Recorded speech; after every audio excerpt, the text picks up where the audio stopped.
सपना जी एक परफॉर्मर, एक सिंगर होने के साथ साथ she is an author as well. वो लिखती है, क्या लिखती है, क्या है इनका इंटरेस्ट, आइए इन्हीं से जानते हैं। सपना जी, माय म्यूजिक माय कश्मीर, क्या कहेंगे आप इसके बारे में? जी, मैंने ये फर्स्ट बुक लिखी है जिसका नाम है my music my Kashmir. I am a Kashmiri और मैंने उस वजह से, कश्मीरी होने की वजह से अपनी एमफिल का टॉपिक भी कश्मीर पर ही लिया था एंड पीएचडी भी मैंने अपनी बिल्कुल, कश्मीर आप पर ही जरूर करी है। किताब हमारे दर्शकों को दिखाएं। जी, ये मेरी बुक है जिसका नाम है माय म्यूज़िक माय कश्मीर और इसमें मैंने 6-7 चैप्टर्स दिए हैं जिसमें बाकी टाइप के म्यूज़िक पे भी फोकस किया है, but because I said I am a Kashmiri तो I focused on my Kashmiri बिल्कुल, म्यूज़िक कश्मीर आल्सो। इतना खूबसूरत है, it's actually the heaven on earth जिसे राइटली कहा जाता है। म्यूजिक भी इतना खूबसूरत है। क्या लगता है, क्या खासियत है जब हम कश्मीरी म्यूजिक, कश्मीर के संगीत की बात करते हैं? देखिए, कश्मीरी म्यूज़िक की सबसे बड़ी खासियत है कि वो बहुत सॉफ्ट होता है।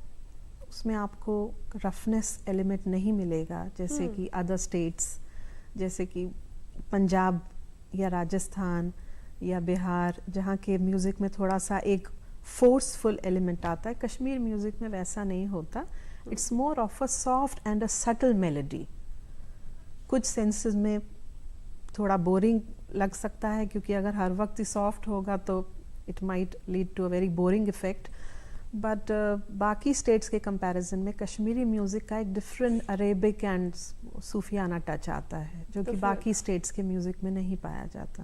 बिल्कुल, मतलब बहुत ही सूदिंग, बहुत ही सॉफ्ट, रूहाना राइट किस्म राइट। का कुछ। अगर आप हमें कश्मीरी भाषा में, कश्मीरी संगीत से अगर आप हमें रूबरू कराएं।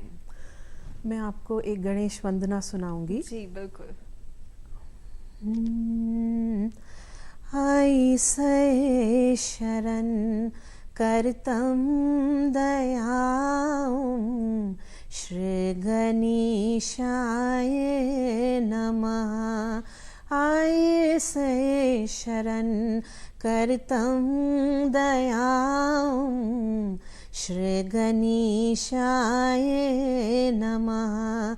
मूषक वाहन शुभ बुन त्रन लोकन मंज फेर उन स्याद कर म्यान मन कामनाऊं श्री गणेशाय नमः।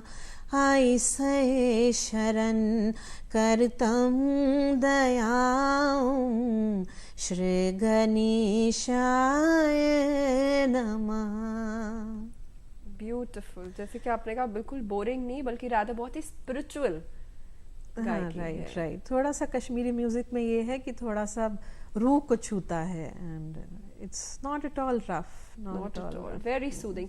तो फिर जब हम आपकी इस किताब की बात करते हैं, माय म्यूजिक माय कश्मीर, कुछ रिसर्च वर्क के बारे में बताइए ज़रूर, जो आपने अपनी पीएचडी के लिए काम किया होगा, उसका भी बहुत हेल्प रहा होगा इस किताब का लिखने में। क्या कहेंगे आप?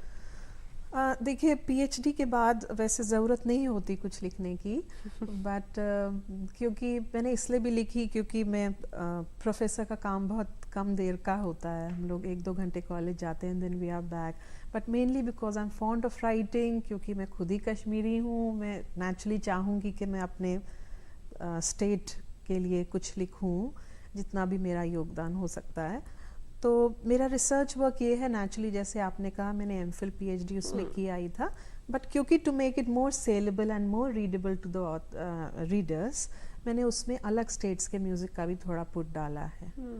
एंड जो मिलिटेंसी से हमारे कश्मीरी म्यूज़िक को क्षति पहुंची है, जो इतना फ्लरिश कर सकता था but because of terrorism and violence उतना कर नहीं पाया।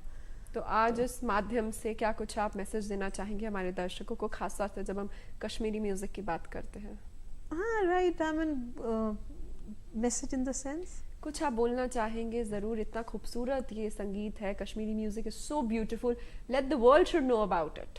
क्या कहोगे आप? हाँ, नहीं, नेचुरली देखिए, जब मैं लंदन परफॉर्म करती हूँ तो नेचुरली तो भी मैं वहाँ अपने कश्मीरी म्यूज़िक को ज़्यादा से ज़्यादा स्टेज पर लाती हूँ, जिससे कि वहाँ के फॉरेनर्स, इंग्लिश लोग भी जाने कि what is our music all about.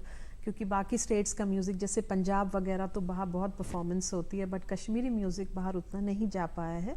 तो जब भी मैं अब्रॉड जाती हूँ मैं अपने कश्मीरी म्यूज़िक के बारे में ज़रूर ज़रूर ज़रूर मेंशन करती हूँ। बिल्कुल। तो फिर आपने कहा आपने लंदन यूके में परफॉर्म किया है और Yes. अंतर्राष्ट्रीय स्तर पर वहाँ किस तरीके का आपको माहौल, किस तरीके का आपको रिस्पांस मिला, खास तौर से जब हम ऑडियंस की बात करते हैं? देखिए, ये तो मैं ज़रूर कहूँगी कि फॉरेन ऑडियंस ज़्यादा सिंसियर है। फॉरेन ऑडियंस शोर नहीं करती है, जो कि नॉर्मली इंडियन ऑडियंस थोड़ा सा इतनी प्रोफेशनल नहीं है। बट डेफिनेटली इंडियन म्यूज़िक तो हमारा ही इंडियन है और हम अपना ही संगीत बाहर ले जाते हैं। जैसे कोई मैं लंदन परफॉर्मेंस में जो आपके दिल के करीब हो, जो आपको लगता है कि नहीं, दो आपने हर जगह अपना 100% दिया होगा, बट कोई परफॉर्मेंस जो आपके दिल के करीब हो? परफॉर्मेंस मैं एक सवेला गाऊंगी जो मेरे उस्ताद ने सिखाया है। मोहे अपने ही रंग में रंग दे रंग ले, मोहे अपने ही रंग में रंग दे रंग ले, तू तो साहिब मेरा महबूबे इलाही, मोहे अपने ही रंग में रंग दे रंग ले, मोहे अपने ही रंग में। कहाँ परफॉर्म किया था? ये मैंने नेहरू सेंटर में परफॉर्म किया था। नेहरू सेंटर एक मेरे को बुलाया जाता है ब्रिटिश हाई कमीशन की तरफ से, तो वहाँ Nehru centre is in central London, तो वहाँ पर वो मैंने ये परफॉर्म किया। और मैं आपको बल्कि इंसिडेंट भी बताती हूँ, जैसे कि मैंने बताया मैं दौलत राम कॉलेज में प्रोफेसर की हैसियत से भी कार्य कर रही हूँ। तो वहाँ पर जो ऑडियंस थी, अचानक एक लड़की मेरे पास ऑटोग्राफ लेने आई, और भी ऑटोग्राफ ले रहे थे, बट क्योंकि वो मेरे कॉलेज की थी तो मेरा ध्यान गया। तो उसने बोला कि अच्छा आप दौलत राम कॉलेज में हैं? मैंने कहा हाँ। कह रही ओह वहाँ की तो मैं स्टूडेंट रही हूँ। तो मुझे इतना अच्छा लगा सुन के, मैंने कहा कि देखिए दुनिया गोल है एंड कौन कहाँ मिल जाता है। तो इट वाज वंडरफुल। एब्सोल्युटली। जैसे कि आपने कहा आप असिस्टेंट प्रोफेसर है दौलत राम कॉलेज दिल्ली यूनिवर्सिटी में, तो उस एरा के बारे में बताइए, जब आप पढ़ाती हैं बच्चों को, म्यूजिक सिखाती है, किन बारीकियों पर रखती है, क्या ध्यान रखती है, क्या पैरामीटर्स पर आप जरूर जोर देती है जब भी आप संगीत सिखाती है स्टूडेंट्स को? देखिए पहले तो मैं आपको ये कहूँगी कि आजकल की जो स्टूडेंट्स हैं वो जल्दी चाहती हैं कि ओवरनाइट वो स्टार बन जाएं एंड यू नो वो बॉम्बे जाके परफॉर्म करें, बट वैसा कुछ नहीं होता है। इंसान को बहुत रगड़ना पड़ता है। एंड मैं तो क्योंकि हूँ तो शास्त्रीय संगीत पे ही एम्फेसिस देती हूँ, क्योंकि मेरी स्टूडेंट्स ने भी शास्त्रीय संगीत ही सब्जेक्ट लिया होता है, तो मैं चाहती हूँ कि वो शास्त्रीय संगीत से ही जुड़े रहें। तो उसके लिए तालीम नेचुरली एक गुरु से, एक प्रोफेशनल गुरु से लेनी पड़ती है, जो कि घरानेदार वो हो, सिंगर हो या परफॉर्मर। तो वो चाहती हैं कि एकदम से जल्दी से कुछ सीख लें एंड कहीं पे भी परफॉर्म कर लें, तो वैसा नहीं होता है। तो जैसे आपने पूछा कि मेरी यही रहती है ख्वाहिश कि वो अगर 3 साल का ग्रेजुएशन है तो 3 साल में अपने आप को बहुत रगड़ के वो कुछ 3-4 राग सीख जाएं कि हमें भी लगे कि जैसे इंसान अपने खुद के बच्चे को सिखाता है, हम भी we are also like parents to them, हम चाहते हैं कि हमारा बच्चा अच्छे से अच्छा लेकिन डेडिकेशन, डिवोशन दिखती है स्टूडेंट्स में, वो सिंसियरिटी। राइट, आपने बहुत अच्छा सवाल पूछा। मैं I will not be modest, मेरे को थोड़ी सी यहाँ पे ग्लानि होती है कि जब स्टूडेंट्स को हम उस श्रद्धा से सिखाना चाहते हैं और गर्ल्स उतनी श्रद्धा से नहीं सीख पाती हैं आजकल, क्योंकि आजकल लड़कियां बहुत फास्ट हो गई हैं, दे वांट इंस्टेंट फेम। तो मुझे याद है एक बार मैंने एक लड़की को क्लास में ना आने के लिए कुछ कहा, तो उसको थोड़ा सा ये लगा कि मैं उसको क्यों मतलब वो टोक रही हूँ कि भाई क्लास अटेंड करनी चाहिए। तो व्हाट शी डिड वाज कि मुझे याद है मेरी नेक्स्ट डे फ्लाइट थी फॉरेन कंट्री की परफॉर्मेंस के लिए, तो जब मैं निकली तो मैंने देखा मेरे वहाँ एक बेली नहीं थी। तो मैंने सोचा कि वहाँ यूनिवर्सिटी में जैसे डॉग्स वगैरह घूमते हैं, शायद वो डॉग ने च्यू करने के लिए, तो वहाँ से केमिस्ट्री लैब असिस्टेंट आ रहे थे, उन्होंने मेरे को बोला कि मेरे को नहीं कहना चाहिए लड़कियों को कि वो क्लास नहीं अटेंड करती, क्योंकि वो फिर क्या करती है, केमिस्ट्री डिपार्टमेंट में क्या करती है, टेस्ट ट्यूब तोड़ के नालियां ब्लॉक कर देती हैं। ओह गॉड। तो वो दिन से आज मुझे लेसन मिला।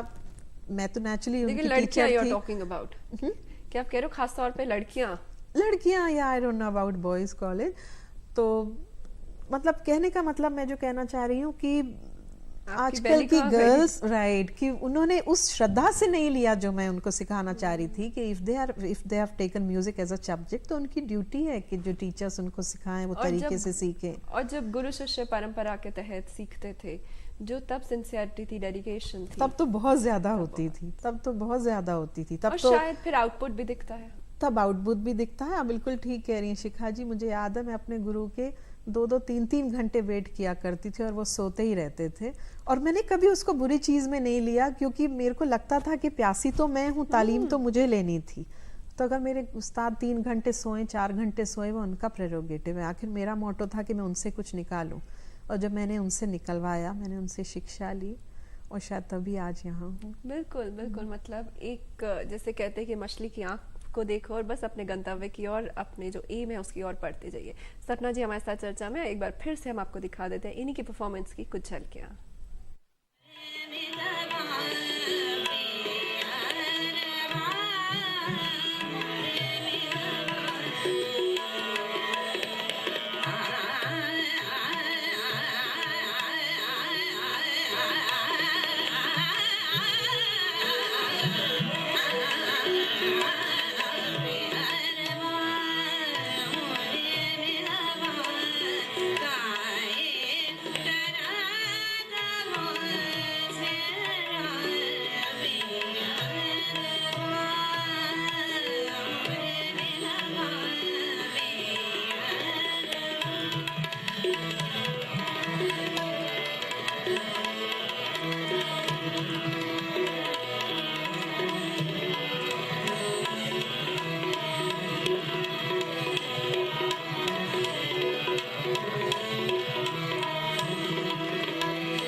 हिंदुस्तानी क्लासिकल वोकलिस्ट सपना जी की अभी हमने देखी परफॉर्मेंस।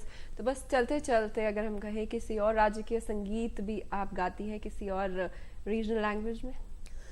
जी, मैंने बचपन में एक राजस्थानी फोक म्यूजिक सीखा था, मैं उसकी आपको 4-5 लाइन सुनाना चाहूंगी। ओ कुण बीजे बाजरोए बदरी, ओ कुण बीजे मोठ मेवा मिसरी, सुरंगी रुत आयो म्हारो देश में, भलेरी रुत आयो म्हारो देश में।